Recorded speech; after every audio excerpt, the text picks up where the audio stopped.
Often, when we gaze into the abyss of the human psyche, we are tempted to imagine the shadow merely as a fetid basement, a reservoir of our immoral desires, our repressed aggression, and our unspeakable impulses. Indeed, the shadow contains the hide that dwells within each of us, the beast that civilization has chained. However, this is a dangerously incomplete view. The shadow, in its essence, is everything that the ego has rejected, everything that I am not. And if your ego was built upon the premise of excessive modesty, self-deprecation, or mediocre conformity, then, inevitably, your shadow will contain not only darkness but also light. We call this the golden shadow. It is the alchemical gold we have thrown into the trash of the unconscious because it was too heavy for us to carry. It consists of your sublime talents, your capacity for leadership, your overwhelming creativity, and your nobility of spirit. All of this has been exiled. The tragedy of modern man is not only that he ignores his demons, but that he is terrified of his angels. We hide our magnificence with the same vigor with which we hide our crimes. How did we arrive at this state of psychic self-mutilation?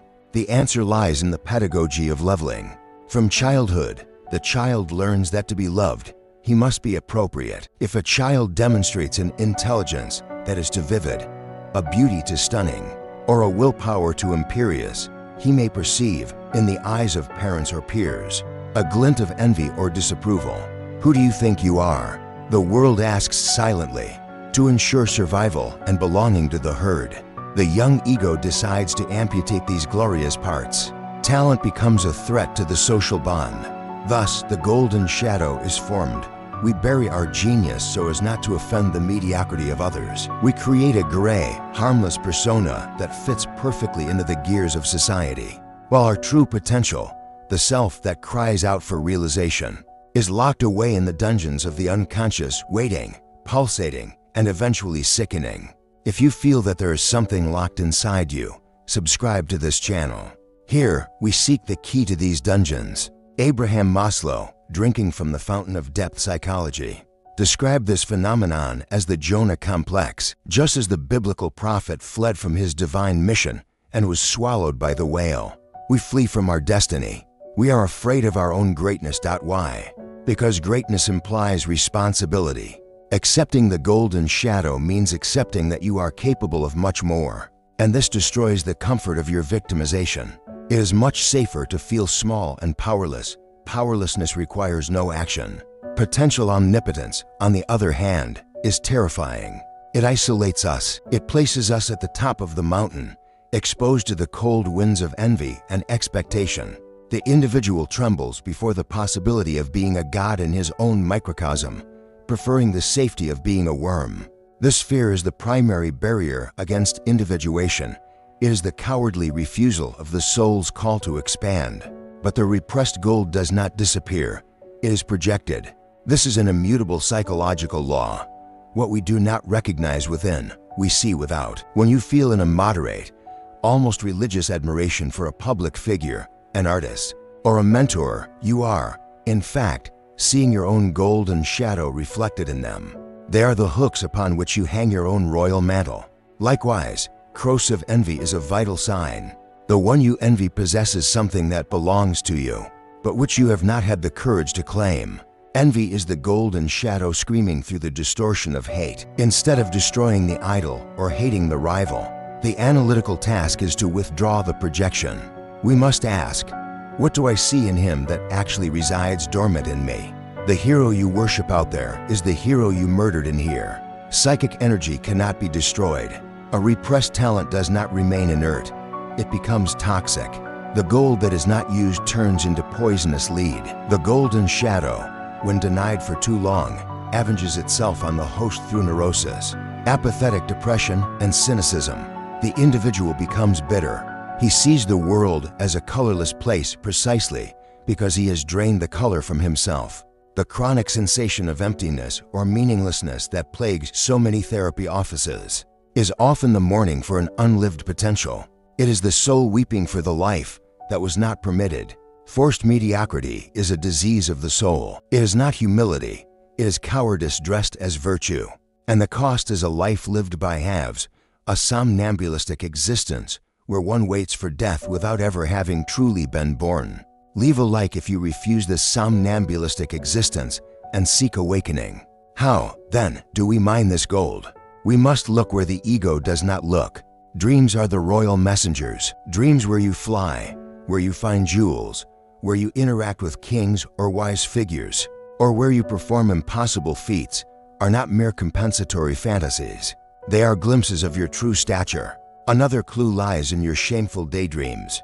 Those stories you tell yourself where you are applauded, where you save the day, where you create the masterpiece. The ego judges this as megalomania, but analytical psychology sees this as the seed of potency. What would you do if you knew you could not fail? The answer to that question points directly to your golden shadow. Observe also what irritates you in others. Arrogance often irritates those who have repressed their own healthy self-confidence.